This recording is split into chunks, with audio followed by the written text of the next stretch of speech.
कुछ लोगों को गरीबों की लाठी बनना है और बिहार को बदल देना है। कुछ लोगों को मोदी जी में भगवान दिखने लगा है, लेकिन बिहार को बदले बिना ये भी नहीं मानेंगे। ये सब पलायन जरूर रोक देंगे। वाह भाई वाह। बिहार पिछले तमाम सालों से अपराध और भ्रष्टाचार में डूबा हुआ है। हर साल जहरीली शराब से मौतें होनी तय हैं। रोजगार मांगने पर छात्र जानवरों की तरह पीटे जाते हैं। एग्जाम होने के बाद पेपर आउट होने की खबर आना दस्तूर सा बन गया है। नमस्कार, आप देखना शुरू कर चुके हैं 24 न्यूज जंक्शन में। संतोष आप सबका स्वागत करते हैं अपने यूट्यूब मंच पर। दोस्तों, भोजपुरी लोक गायिका नेहा सिंह राठौड़ एक बार फिर से बिहार विधानसभा चुनाव से पहले प्रधानमंत्री मोदी और नीतीश कुमार का खटिया खड़ा कर दी है। दोस्तों, हमेशा की तरह एक बार फिर से सवालों के कटघरे में खड़ा कर दी है सरकार को, जिसका जवाब में सरकार और उनके समर्थक असमर्थ है। दोस्तों, आपको बता दें कि 20 सालों से नीतीश कुमार सत्ता में है, लेकिन बिहार से ना ही तो पलायन खत्म हुआ है और ना ही बेरोजगारी दूर हुई है और ना ही महंगाई और ना ही भ्रष्टाचार। दिन पर दिन इन सारी समस्याओं से लोग घिरते जा रहे हैं। अभी दोस्तों, एक बार फिर से बिहार में विधानसभा चुनाव का बिगुल बज चुका है। फिर से बड़े बड़े वादे कर रहे हैं, महंगाई को भगाएंगे, भ्रष्टाचार खत्म करेंगे, बेरोजगारी दूर करेंगे, पलायन खत्म करेंगे।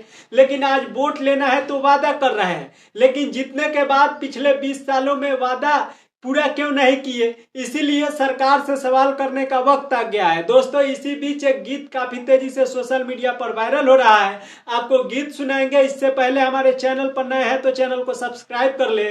फेसबुक पेज पे देख रहे हैं तो पेज को फॉलो कर ले, ताकि सारी अपडेट आप सबको मिलता रहेगा। तो चलिए, आप सबकी टाइम वेस्ट न करते हुए पहले गीत सुनाते हैं, जो गीत आप सबको सुनना चाहिए, क्योंकि सरकार से सवाल करता हुआ यह गीत आप सबों को सुनना चाहिए। गीत अच्छा लगेगा तो ज्यादा शेयर करिए। सभे खुशहाल रहित अपना परिवार में, रहित कारखाना जदी यूपी बिहार में, रहित कारखाना जदी यूपी बिहार में, जाए के ना पड़ित बॉम्बे गोवा गुजरात हो, जदी सरकार सुन लेत हमर बात हो, धक्का ना खाए पड़ित दर दर बेकार में, रहित कारखाना जदी यूपी बिहार में। तो सुना आपने यह गीत, आप सबों को कैसा लगा? जैसा भी लगा हो नीचे दिए गए कमेंट बॉक्स में जरूर बताएं और इस गीत को आप सब ज्यादा शेयर करें, क्योंकि यह गीत नहीं, बेरोजगार और पलायन करने वाले लोगों का दर्द है।